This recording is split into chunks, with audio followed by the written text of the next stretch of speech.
Welcome to Light Her Up, your go-to podcast for exploring what it means to align with your passions and create a life filled with freedom, ease, and fulfillment. I'm your host, Natalie Bernacchi, a mom, entrepreneur, and certified coach who left a 15-year corporate career to build a life aligned with my passions and help other women do the same. We'll be diving deep into topics like self-discovery, mindset shifts, and the courage to pursue the life you've always dreamed of. Thank you for being here and for prioritizing yourself. I'm honored to be a part of your journey. If you're ready to find your joy, reclaim your identity, and upgrade your life, you're in the right place. Now let's light it up. Hello, my loves, and welcome back to the Light Her Up podcast. Today on the podcast, I'm joined by Sarah Arvizu, an incredible woman who I had the opportunity to meet this year in person and get to know. She is a single mom of 2 girls, a full-time professional. She's a podcaster of an amazing podcast called Creating Sunshine. And she's an incredibly powerful voice on transformation, resilience, and reclaiming her light. She also truly embodies what it is to create sunshine in your life in all seasons of your life. We dive into her powerful journey from burnout and overwhelm to healing, self-prioritization, and learning how to show up for herself first, especially after receiving a life-altering breast cancer diagnosis just back in January. This episode is for the woman who's checking the boxes, pouring into everyone else, and feeling like there has to be more. We talk about what burnout looks like as a full-time working mom, the wake-up call that changes everything, tools and mindsets that help her create sunshine moments in the darkest of times, and how she shows up now for herself, for her kids, and for her mission. So keep listening if you're ready to stop surviving and start truly living with purpose, perspective, and power. And a quick pause before we dive in. Our sold out in-person mastermind is going virtual and you are going to want to get in. If you describe yourself as a rocket ship who is ready to take action, ready to launch, grow, or scale your business with strategy, momentum, and a powerful circle of women behind it, this is your space. It's going to have high-level mentorship, aligned business moves, real conversations, and real growth. The doors are opening soon and the spots will be limited. So get on the wait list now, and the link is in the show notes for you. Hi, Sarah. Welcome to the Light Her Up podcast. I am so excited to have you here today. Thank you so much for having me. I'm excited to be here. Yes, I am so excited. Well, firstly, we met at a productivity, what is it? I can never remember the name of it. So we met at The Productive CEO Club. Productive CEO Club. Thank you. By Diana Lunzer, who's incredible. Mm-hmm. And we were both trying to get our entrepreneur businesses sort of organized and in order. So we met in that club, and then we realized we were both part of the Like-Minded Collective, which is also an amazing community of women here in Southern California. Mm-hmm. And ever since I've met you, I've just been so excited to get to know you and learn about your story. And I just can't wait for you to share it with the audience. Thank you. I know. Yeah. And then when we realized that we actually lived close to each other, I was like, okay, yes, I don't have to drive to Orange County. I know.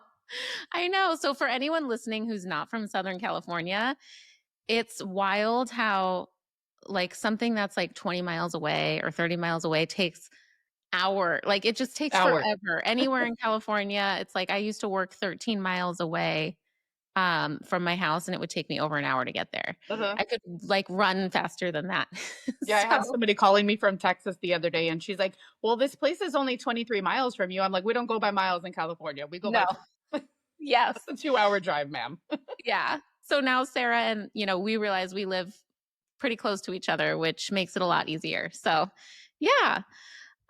Okay. So let's start off by telling the audience a bit about who you are, what you do today. Okay. Well, my name is Sarah. I am the host of the Creating Sunshine podcast. I am a single mom to 2 amazing little girls that are 11 and 7. I am a community builder. I have hosted my own live events, and I really just try to help other people find their sunshine moments in life. And if you can't find them, I try to help you learn how to create them, and just to realize that no matter what is happening in your life, hard, difficult, anything, like, we have so much control over that, and we have so much power over our thinking and how we react and how we respond. And this has really come like full circle for me, because also in January I was diagnosed with stage 3 breast cancer. Wow. And I just love, firstly, your perspective on everything and what an incredible role model that is for your kids. Seeing you find like the good in everything and the positivity in everything. And there's always a way to find that. And I also love that you call it, finding your sunshine. I think that's so, so special. And yeah, I love it. Thank you. Um, so, can you tell the audience about sort of what led you to begin exploring personal development?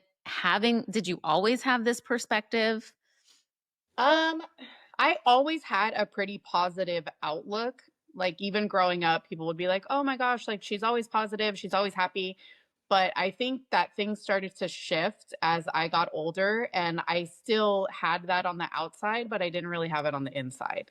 And that's when I kind of started to realize that I needed to do something, that I needed to make a change. My husband and I separated in 2019.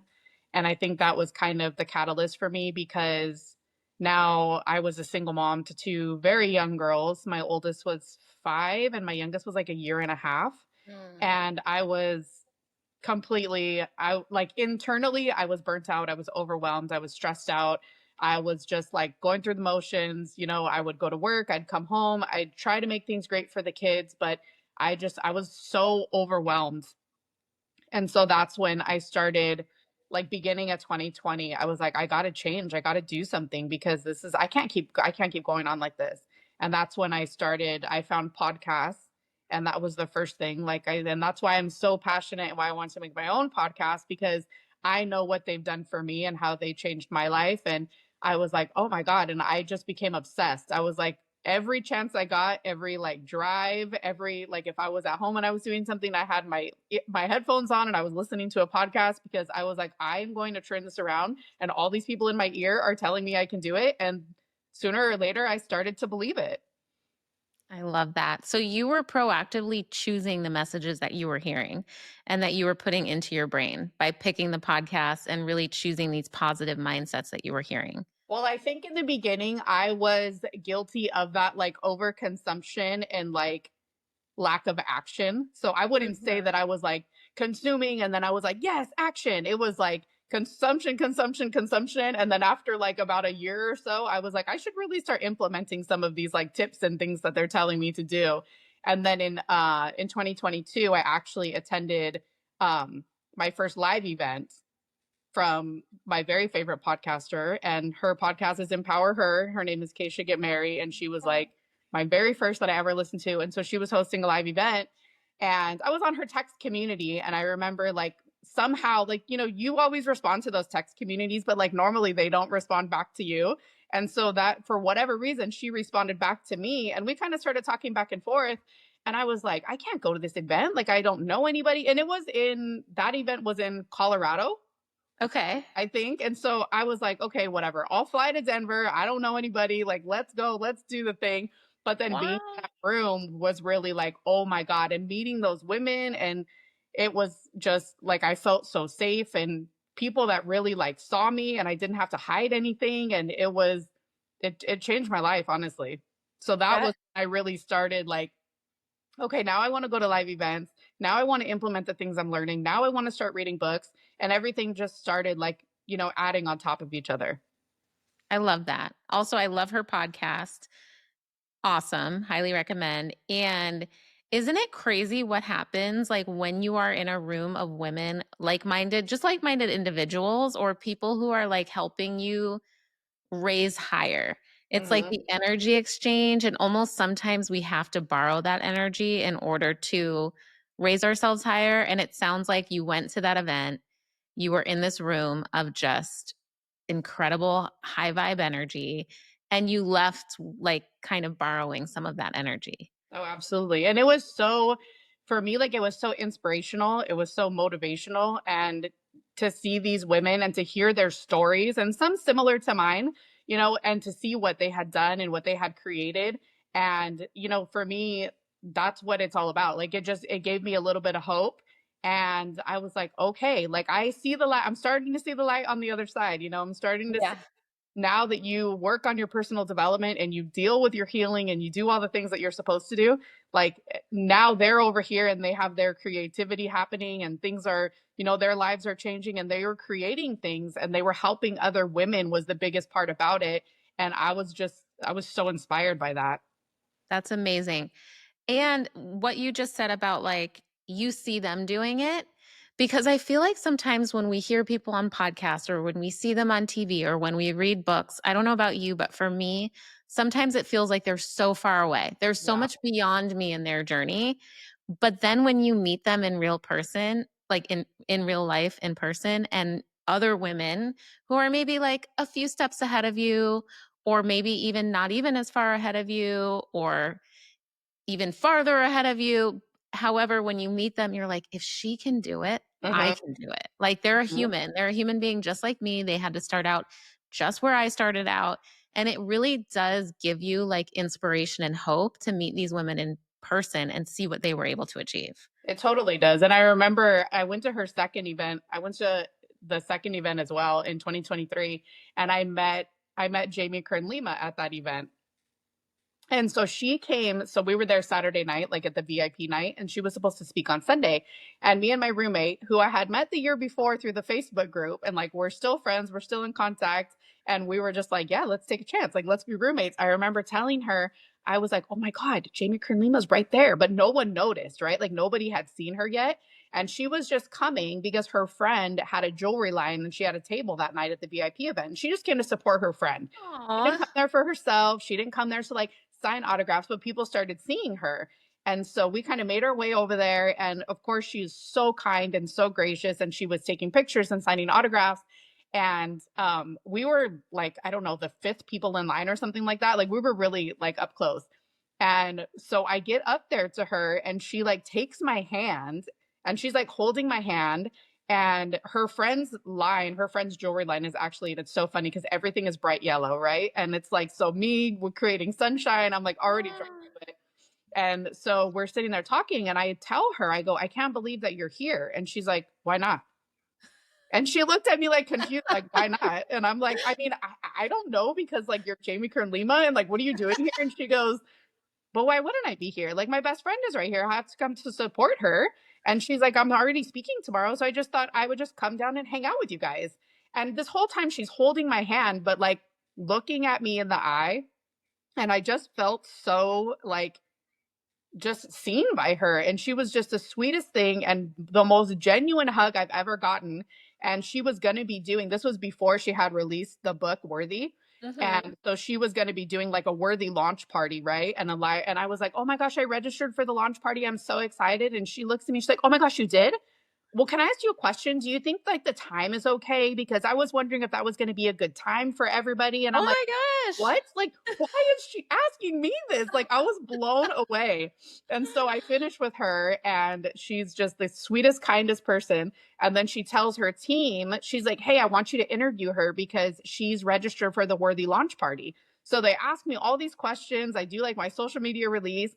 And I'm just like you said, this woman who before that night was so far away that she was like an icon to me, even though I had heard her speak live, like I had never had a one-on-one conversation with her. And after that night, I was like, she's just like me.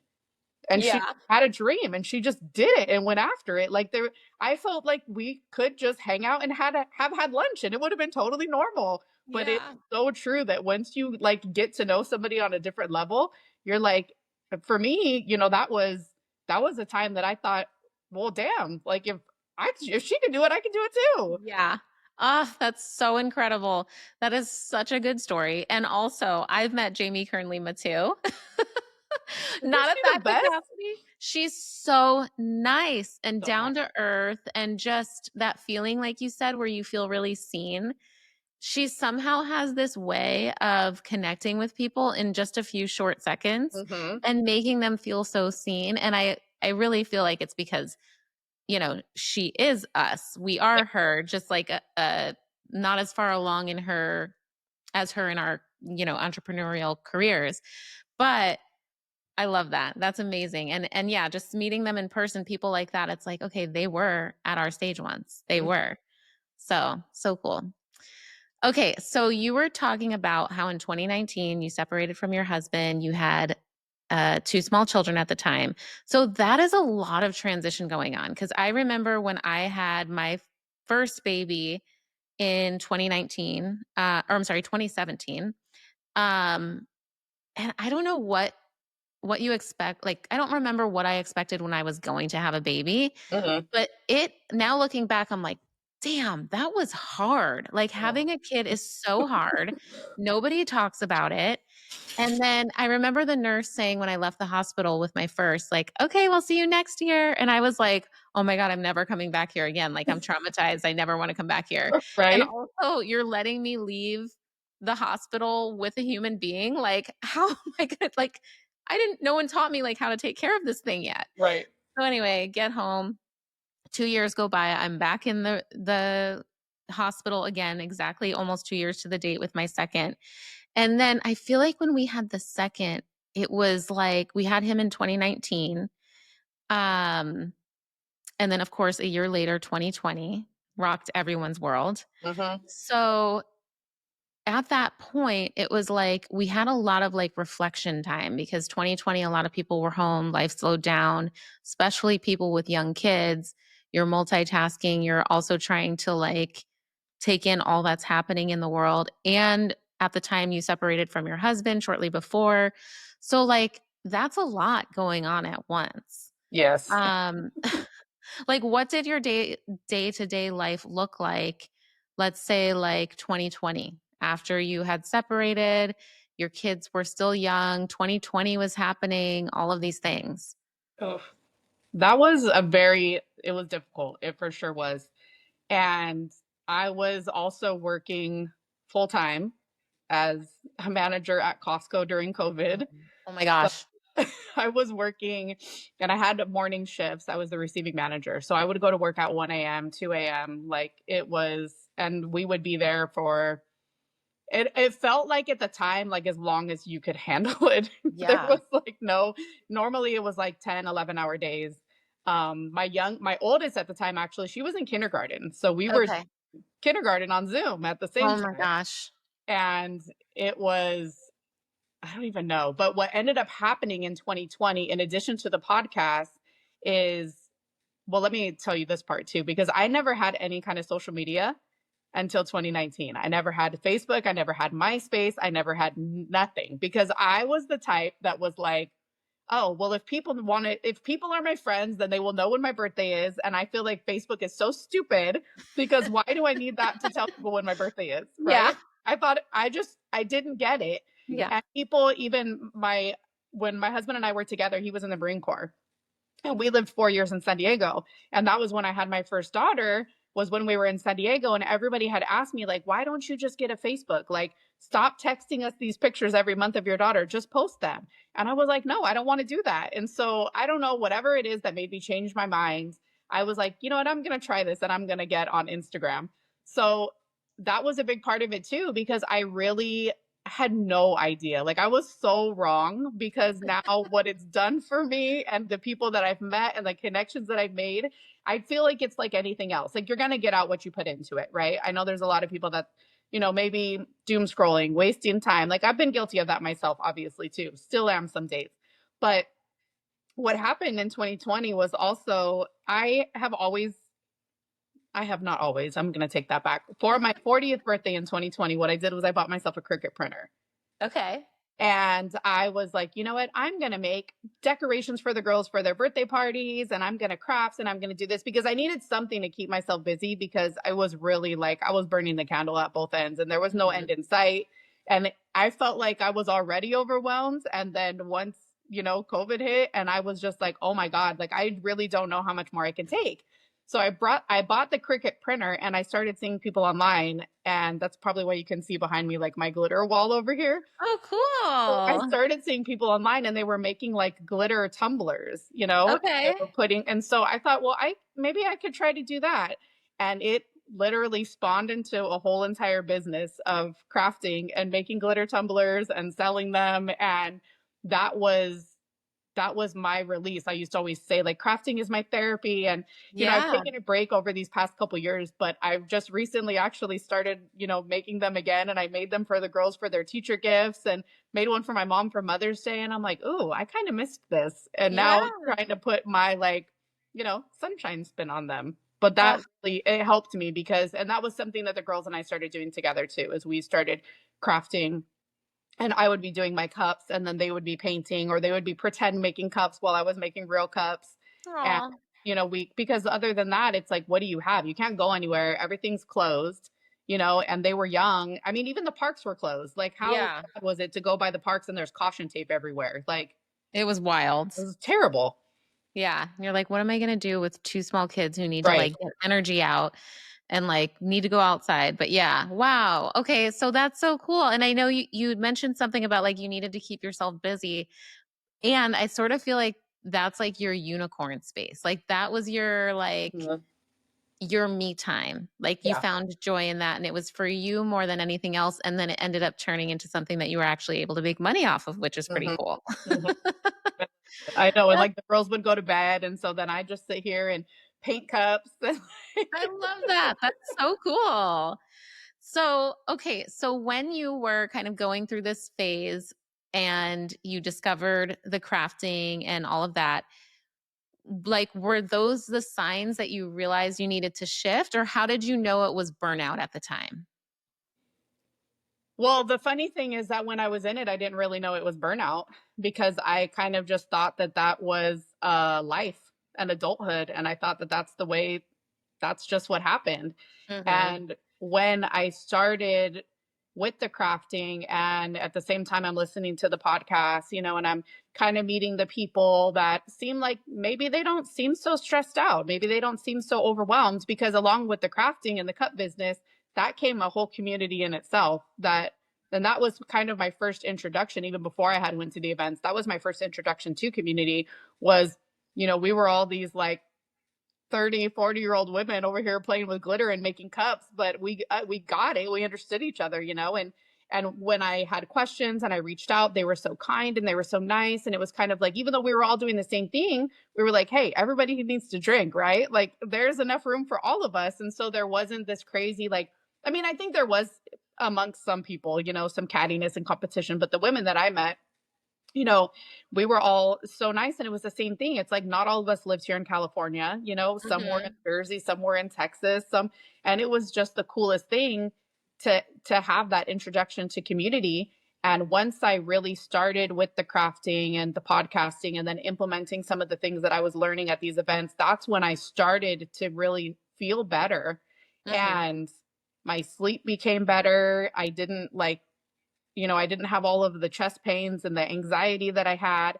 And that's when I started to realize, like, oh, I think I was completely burnt out. I think I was completely stressed out and overwhelmed. But sometimes it's hard when you're in it because you just feel like that's just life. And once I started to do the things and realize that, like, no, it's not, like, you don't have to feel that way. That was when I started to realize what was really happening like 2 years prior. Yeah. Wow.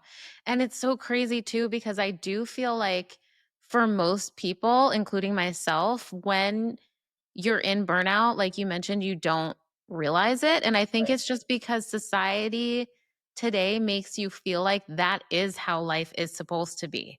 Like, Right. if you're not feeling this way, then are you even working hard enough? Are you trying your best? Like, when really it's completely opposite. Like, life does not have to be like that. Actually, Right. it shouldn't be like that. Or Something's society wrong. makes you want to feel that if it is that way, then they're just going to go give you a bunch of medication and just deal with Yeah. it that way. You know what I mean? That there's not, let's look at the root cause and let's look at what's really going on and how we can, and that's the thing that I've learned so much is like, what can I do to deal with this? And what can I do to deal with life? Because I'm not that I'm anti-medication, obviously. Like I have to take medication, especially since my diagnosis. But Mm-hmm. I think there's a lot of unnecessary, Mm-hmm. stuff that happens that can be dealt with in different ways. Yeah, I agree wholeheartedly. Um, so when you mentioned about your breast cancer diagnosis, like I can imagine how that shifted your perspective. And looking back, it was probably a huge blessing that you had done all of this work leading up Mhm. to that point. Like, firstly, just being an overall positive person in general, but then really, it sounds like you did some deep inner work going to those events, doing personal development. So when this happened, can you share like what that experience was like emotionally, mentally, spiritually? How did that impact you? Um, well, I had first found it's been a while now because I actually found the lump last July. Okay. And but then what happened was I found the lump, and I was just in the shower, felt it, and I was like, I should probably get that checked because I don't remember that being there. But I didn't I didn't have a primary. My OB had retired. And so, you become a new patient and it takes, I think my first appointment was then in October. Like that's Wow. how long it took me to get an appointment. But I will tell you that so October was my appointment. November, I had my ultrasound and mammogram, like end of November. And then I didn't even have my biopsy until like mid December. But my primary had already told me at the beginning of December that my mass was cancer, even Mm, without the biopsy. And I didn't even know that you could do that. I thought that like the biopsy was always what determined it. mhm, And he had to really like get me to listen because mhm, what had already happened was during the mammogram and the ultrasound, the doctor had came in and he told me like we're going to assume it's cancer until we know that it's not. mhm, And me, I was like, oh, this guy is so rude. Like, I told mhm, everybody that I thought this doctor had horrible bedside manner. I mhm, was like, why would he say that? I haven't even had a biopsy. Like, that's not my vibe, like I'm telling mhm, everybody. mhm, And so when I went to see my primary the following week, and he tells me, he's like, your blood tests look great. Everything looks great. That's going to make this next step a lot easier. And I'm like, what next step? Like, what are you talking about? And he goes, well, didn't you hear what the doctor told you last week? And I said, oh, yeah. And he was so rude. I can't believe that he said it like that. And he goes, I'm going to need you to listen to me. Like, I can tell that this is cancer without the biopsy. And when he said that, I was like, wait, what? mm, Because even through this whole time, through finding the lump and it was getting bigger, like, there was not even 1% in my mind that thought that this was going to be cancer. I yeah, was like, this is a cyst. I need to get it removed. It's getting uncomfortable. It's getting big. But when he told me that, I was like, I'm sorry, what did you say? yeah, And then he was like, the biopsy is going to determine the stage and the treatment. And I'm like, oh my God. So, of course, mhm, I'm rocked. And I go to my parents and I kind of just break down. But I decide that, like, I'm not going to tell my daughters until my plan was to tell them after Christmas because I didn't want to tell them before Christmas. And plus, I didn't really know the details yet. So, once they had questions, I wouldn't, like, what was I going to right, say? yeah, So even at this point, even when I get the biopsy, I'm still thinking, well, I probably just need surgery. Like it's probably stage one. But at this mhm, point, the mass is now like a clementine. Like it's getting okay, big. yeah, But I'm still thinking it's not that serious. I'm still thinking I could just yeah, have surgery, knock it out, 2 weeks, I'll yeah, be back to work, no problem. And that didn't really pan out that way because then once they told me in January when I got the diagnosis that it was stage 3 and it was triple negative, which is one of the most aggressive kinds of breast cancer that you can get. wow. So now me and my daughters kind of joke that I'm overachiever because I get all the rare stuff. Oh, And, but it was when I first found, I would say that I never felt hopeless, and mhm, I was like, I'm always the type of person that's like, okay, what's the plan? yep, Okay, what's the treatment? What's the plan? What do I need to do? And, I told my daughters and I told them that I would need treatment. And then I told them that I would need surgery because for the type of breast cancer that I have, they have to shrink it before they can do the surgery because she told me if we just go straight in and do surgery, it's going to come back. Like it's mm, inevitable. So I've already done 6 rounds of chemo and I just finished the last week actually. And then I'll be having surgery coming up. But I definitely think that, yes, the work that I've done has helped so much because I knew what I needed when things started feeling out of control. And like right before I started treatment, girls that I had met through communities or groups I had been in or whatever, like one girl, we did a breath work the day before I started my treatment. And it was custom and it was virtual. She's in Colorado and she was like, I would love to create this for you. I'm like, I just need to calm my mind, quiet my mind, like get myself in the right place to start this. And then I had another girl, she did a custom hypnosis for me. Mm. And the things that I was doing before, like maybe I was kind of doing them like once a month or once every 2 months, like I wasn't really doing them that often. But now it's like, okay, no, I'm going to schedule this like every 2 weeks. So now I do nightly meditation because I just need something to help me go to sleep because my mind is like normally going a million miles a minute. But that's why I always tell people, like, don't wait until something terrible happens in your life to start doing this personal development because I can only imagine how difficult, much more difficult this would have been if I didn't have like these tools and these things that I was already doing. Like, you have to, this for me is like a lifestyle maintenance. Yeah. I think that doing it before you need it is like the biggest piece of advice that I could give anybody is like, please don't wait. If you're like, well, things are pretty good right now, that's great. Now is when you want to start. Like when things Yeah. are great, do it now. Because then when difficult things happen, like you're so much more able to deal with it. Yeah. Wow. And that's so powerful too, because like life is difficult. Everyone has problems. Everyone is going to have challenges and roadblocks and things that come up, whether it's cancer that you have yourself, whether it's a close friend or family member that has it, what if it's like an accident, there's so many things, right? Mhm. And so not to like prepare for something negative to happen, not with that mindset, but just like preparing for life's challenges because Yeah. they're bound to come. Like they just are. And sort of like your mentality is you can still find the sunshine in all of that. Like I think that's so beautiful that you and your kids joke about it, you being an overachiever. Like no, I just love that you can like kind of, make light and have fun with the situation Yeah. because it is a heavy thing, that's really hard. Yeah. And they're young. I mean, my kids are 11 and 7. And I was like, it's difficult for them to have to go through it, but yeah, we do things like we were talking before we got on, I have like 5 different wigs, and my oldest daughter has named each one of them. So they all have a name and they all have a backstory. So every Yeah. time I get a new wig, and she'll go on like Instagram on my stories and she'll introduce them and like who they are and what they do. And so yeah, I mean, and I've been very, very honest with them from the beginning about what it's going to be and not hiding it from them. And so there have been difficult days when I've gotten really, really sick. I've had infections, I've been hospitalized, but I feel like when you shield stuff like that from your kids, like once they get older, it's almost like they don't know how to deal with it and they don't know how to deal with life. So yes, my kids Mhm. are probably seeing way more than like what the average kid sees, but I don't want to sit here and paint this, although we talk about sunshine moments all the time. I don't want to paint this picture to them that life is always like butterflies and rainbows because it's not, Mhm. Yep. but like my youngest daughter and I were just talking this morning because she always asks me like, oh, what are you doing with your day, mom? And I said, oh, I'm going to be interviewed on Natalie's podcast. And she's like, okay, I think you told me about her before. Go ahead.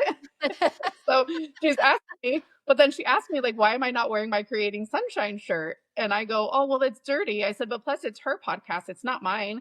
And she goes, mom, you always have to tell people. She's like, no, always, mom. She's like, choose positive, choose positive. And I'm like, you're right. And she's 7 years old and it's so crazy. Yeah. And we're sitting there talking about it. And I said, because there are things that happen in your life. And I said, but you have two choices. You're going to choose positive or you're going to choose negative. I'm like, because the situation's not going to change. Right. So either I could sit here and be negative about it, or I could choose to be positive. But not only the positive thinking, like it changes your outlook, but I've been, doing so much research and reading so much books. It's like I also believe 100% that that's why my treatment has been so successful Yes. because of the thinking, Yes. because of the positive thinking and the outlook and knowing that there's hope. Because now my cancer on an MRI is like you can't even detect it in a physical exam at all. And That's on the MRI, amazing. is like less than 2 centimeters. And they said, well, we're pretty sure that everything that's in there is just dead cancer cells anyway. So it's like that Wow. has to have contributed to that. 100%. Oh my Yeah. gosh, I mean, I'm sure you've looked this up, but there are so many research backed studies about like how mindset truly Yeah. changes the outcome of illness. It's 100%. wild. It's so fascinating. Yeah. So, wow. And also like you mentioned, I think that's so great that you're open and honest with your kids, because I do feel like, yes, we want our kids to be kids. Absolutely. They should have a childhood and be kids. And they can also take on way more than we Hmm. think sometimes. They are very resilient. They're so resilient and so strong, and they're much smarter than sometimes we give them credit for. And when they become adults, like at least I was like with my parents, when they hid things from me and Hmm. I found out later as an adult, I almost had like this resentment towards them. Like, Yes. how could you not have told me this massive thing that was Right. going on in your life? Right. Like, this isn't huge. It's life changing. Yeah. So anyway, kudos to you on that, because that is, I'm sure it wasn't easy to do at first. No, So it for sure wasn't. And then the thing about, and then that was the other challenging thing is, deciding if I was going to share it because, part of me, and it didn't last very long, but part of me, because I already had the podcast, I was already sharing basically my whole entire life on social media, right? I was actually getting ready to launch a membership, which I had to pause because I was like, I don't know how I'm even going to take care of myself, much less like pour into a community right now. But part of me was like, well, I could just keep on like posting my motivational quotes. I'll put my weekly podcast episodes. Like maybe I just won't say anything. mhm. But then again, start to think about the kids. And when I tell my daughters and I tell them, like, I don't want you guys to be embarrassed or ashamed. I want you guys to tell who you feel comfortable telling. And then, as being a mom, like our kids are going to do what we do. They're not going to do what Right. we say. And I thought, how can I sit here when I already have this, public platform and tell my kids, oh, go ahead and share with everybody and go ahead and do this. And then I'm over here hiding it. And I felt like that would have been so hypocritical of me. But then it also kind of made me think too about all the people that had inspired me and motivated me, that I saw along the way. I thought, maybe I'll be a couple steps ahead of somebody else who's just diagnosed or somebody else who's just going through it. And maybe I could help someone else, as I'm not only going through it, but I also have learned how healing it is for me to actually just be open and honest about what's going on in my life. So, like I said, it probably lasted about like 30 seconds. And I was like, I'm going to have to share this. And I did wait. I mean, it was weeks. Like I had already known for probably about a month or so before I actually like went on social media and shared it. And some of my friends were like, because my stuff was real cryptic. It was really like, it was like the hidden message behind the quote. And people started like, are you okay? Is there Oh, something going on? And I was like, yeah. yeah. So I would tell like, the people that had messaged me and stuff like that. They were like, oh my God, I had no idea. And then I was like, okay, I just got to rip the Band-Aid and like it Yeah. is. And so I just put it all out there. Yeah. You were kind of like tiptoeing in until Right. people weren't letting you tiptoe in Yeah, anymore. exactly. Yeah. So how did it feel when you just ripped the Band-Aid off? Uh, well, I recorded a podcast episode about it. And then I kind of like posted the podcast episode and then I did a post that went along with it. And it was like, I knew people were going to be supportive and I knew that people were going to reach out, but like, I wasn't prepared for it in that way. Like, it was, my phone started ringing. I was getting text messages. It was like, and some people that I hadn't seen or talked to in like, I'm talking years, like, there's people from high school that were reaching out to me and like, Oh. I've been out of high school for a long time. And it was really amazing, honestly. And also there was a lot of people that I knew like personally in my life, and they were reaching out to me, sharing their own stories that I had no idea, or people that Wow. were really close to them that were like, this is happening in my life. And it was almost like they just needed permission, to say it. And Yeah. I was shocked because I was like, I know these people. Some of these people, I know their whole entire family. Like I had no clue, Yeah. and then even people I know that had already been through it that didn't share it, like then decided to go and share it. Like 2 years later, a friend of mine, she puts it on hers, like, this is what happened to me. And I'm like, I am so freaking proud of you for doing that. So yeah, it was very, very overwhelming. Like, but it, Yeah. Yeah. Wow. And yeah, like I just want to validate that sharing your story is absolutely giving people hope because it gives me hope. And like with no cancer diagnosis at all, like just in terms of like how to approach life and getting over hurdles and challenges. And when I see someone like you doing that, I'm like, if Sarah can do that, I can get through these life challenges that I'm experiencing, you know? And also in the event that something like someone who's following you or watching you or on your social media or whatever, however they get into your world, if something like this does happen to them, they're going to remember like, wow, Sarah had such a positive mindset, finding that sunshine in the day. And like, yes, there were bad days. And also there's a way to like make some good out of this. So yeah, that's incredible. thank you. Amazing.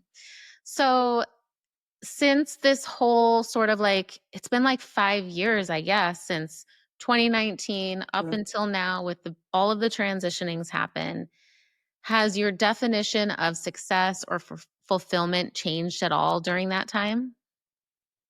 Yes, definitely. And actually, there's somebody that I just interviewed last week on my podcast, and we were talking all about wealth and the way that she described it. Like, I thought it was just so perfect because, you know, so many people think of wealth like money, right? Your success of like your money or your status or your position at work or whatever. But especially after going through this, like, wealth to me, I realized like that's not what it means, you know? And that's why my daughters and I celebrate so much because when you're sitting here and you're talking about wealth, like, yeah, it could be great to have like $1 million in the bank, but how many people do you know or do you see that have that, that they're still not happy?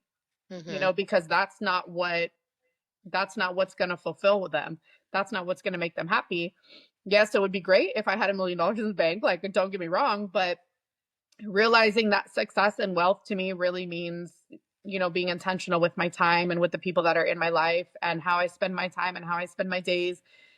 And, you know, my character, my legacy, like, you know, my integrity, like those are the things that are show me success because I feel like, you know, there's so many people that are out there doing so many things that are not fulfilling them or not being genuine and not being authentic, you know, Mhm. even in our industry that are doing it like for the money, True. but not really doing it for like the right reasons. And so I would say my definition has shifted greatly, especially in these past 6 months, you know, and I even have a newfound appreciation for, like I was telling her, I said, like, I love my home. Like, and if there's something that I don't like about it, then I can just change it, you know? Mhm. And this has given me the opportunity to slow down and to really like change the things I want to change. My daughters and I started a garden in the backyard, you know, like we've been doing all sorts of things. And, you know, and they've even been commenting to me like, wow, mom, this really feels great because you know, before it was just it's all the stuff, you know, and all the Yeah. clutter and not really like having a chance or having an opportunity to go through it and now doing it. And they're like, wow, mom, like everything feels so great. And I'm not sitting here always, you know, complaining about all the stuff and the mess and everything else. And we've just got into like a really, really good place to where we're all, you know, like enjoying our home, enjoying our time. And it's changed my perspective so much on so many things. That's amazing. And I can totally relate with that. You know, you get stuck in this rut, like, especially if you're in the same place for a while. Like, I've been in Mhm. my house for 10 years. Us too. And okay, okay. So Yes. yeah, I catch myself sometimes looking around and being like, I just want to move or Yeah. I'm so sick of this like room. And really, you're right. It's about being intentional about what you're doing with that space, how you're spending your time in that space. Um, and I'm really big on like the vibe, Yeah. like that it brings me. Like some of our rooms are like kind of dark, some are really bright. So I use them for like different things. And yeah, it's really like you get to giving yourself permission and knowing like you actually get to choose what your room looks like, what your Right. house looks like, and you can change it at any time. Right. And this space that I'm in right now, actually, I just changed it like 3 weeks ago. And now I'm spend like so much time here because I was like, I would just walk in and walk past it. And it was just a catch-all craft area that I wasn't really using anymore. And I'm like, I want like a podcast space and I want a craft space. And I was like, well, why don't I just do it? Like, what am I waiting for? You know? Yeah. And And it's that's like the other the big thing. vibe. Like, there was so much stuff that I was putting off, so much stuff that I was Yeah. saying later, so much stuff. And this is really like when those things or were clogging my brain, like it wasn't allowing me to have that, like, creativity that I wanted, and realizing that a lot of the stuff that I was putting off really doesn't take that long. And now it's Yeah. like, okay, let's really just attack it. And in 30 minutes, I got something done that I'd probably been thinking about for 6 months. Like, it's just the Totally. wildest thing.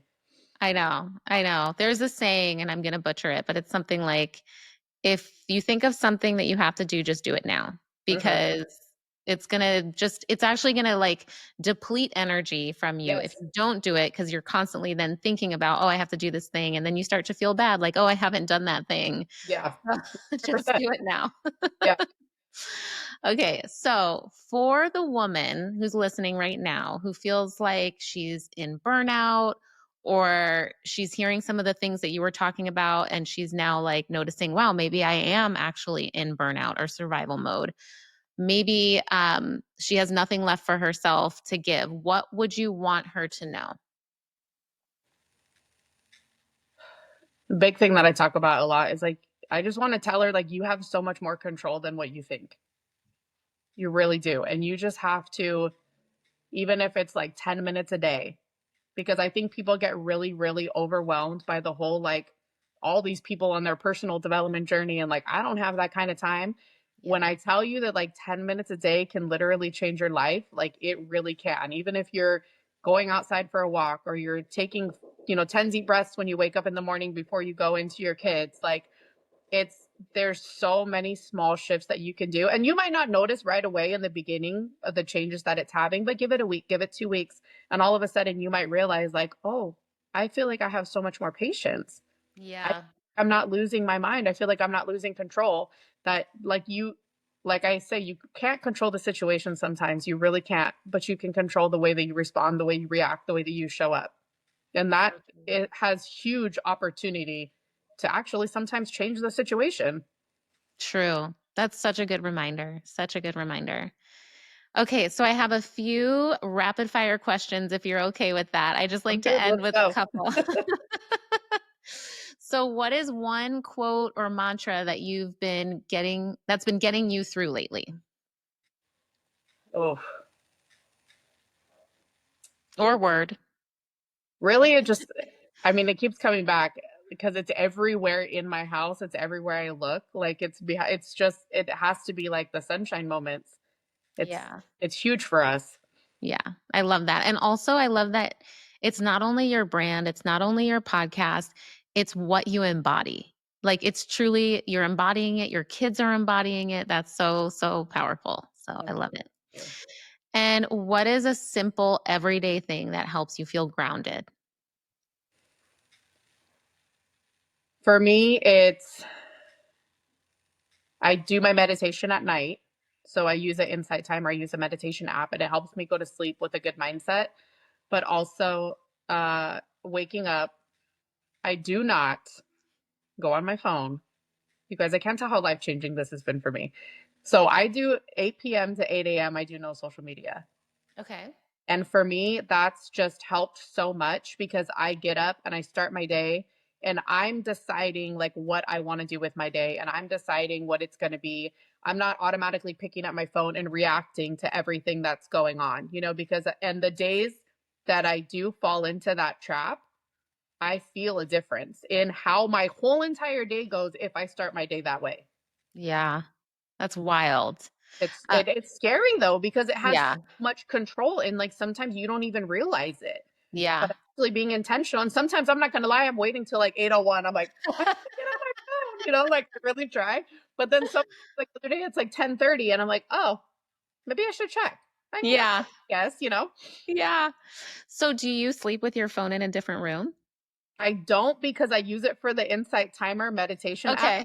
Okay. But so I'll get in the bed, I'll put the app on and I put it face down and my phone is Okay. on do not disturb from like 10 p.m. to 6 a.m. I have like 5 emergency contacts that can get through if they want to. But that way, just in case, like there's no notifications that are going to go off. Okay. And then it's just purely like your discipline. Like I'm not checking social media until 8 a.m. Yeah. Wow. Okay, cool. I need to implement that. I do this thing called Sky Before Screen, which I heard last year. I think her name is Dr. Amy Shaw. But I take the dog outside and I'm like, okay, I'm looking at the sky. Yeah. I'm like getting my morning routine before I like immediately dive into my phone. But I could absolutely see the benefits of making that a longer window and really letting myself ground and like get a hold of the day before I let it take over me. Mm-hmm. So, Mm-hmm. yeah. When I had a client too, that's what we used to tell her, and it was sunshine before screen time. So Oh, cool. she worked this crazy night shift, and she would wake up, because getting off 2, 3, 4 in the morning, and wake up and still kind of tired, but then like getting on her phone, and so it really challenged her. And she was like, "No, it made a huge difference. Like actually getting myself out of bed and going out and getting some sunshine before my screen time." Yeah. Yeah. It makes a huge difference. Wow. Mm-hmm. Okay. And I ask this question to everyone, but what is something you're currently working on that's lighting you up from the inside out? Oh, I'm so glad you asked this.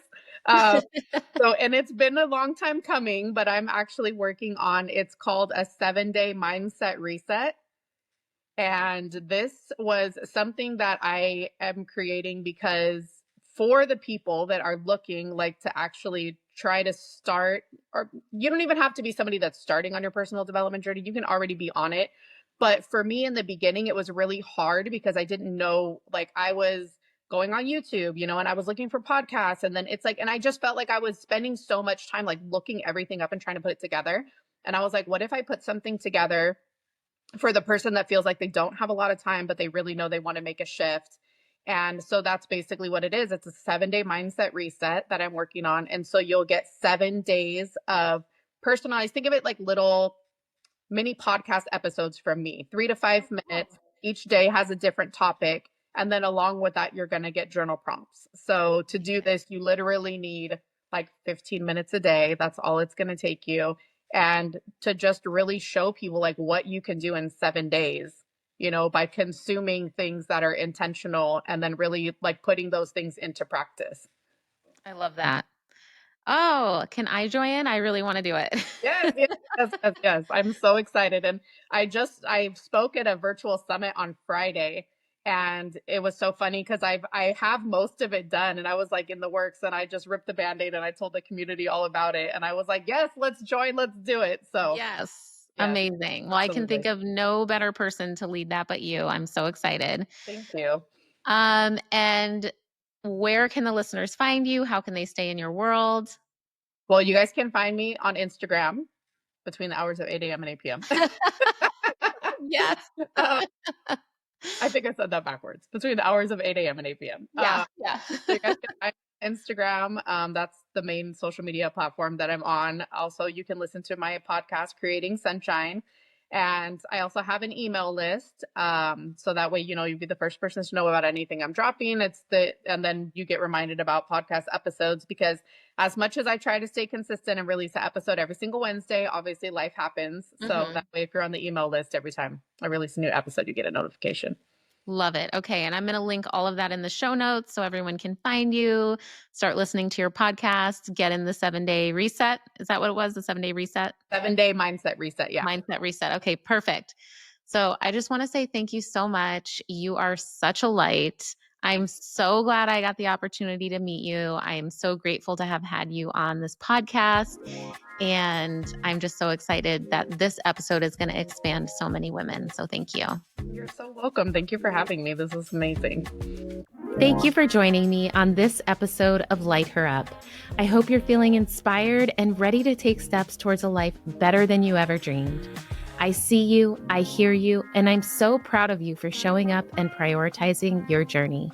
When you fill up your cup with love, you can pour so much more into the people and passions that matter to you most. If this episode resonated with you, I'd be so grateful if you subscribed, left a review, and shared it with someone who could use a little extra light. For more, check out our weekly 5-minute meditations or connect with me on Instagram at The Light Within Collective. I'm sending you my love, and I'll catch you on the next episode.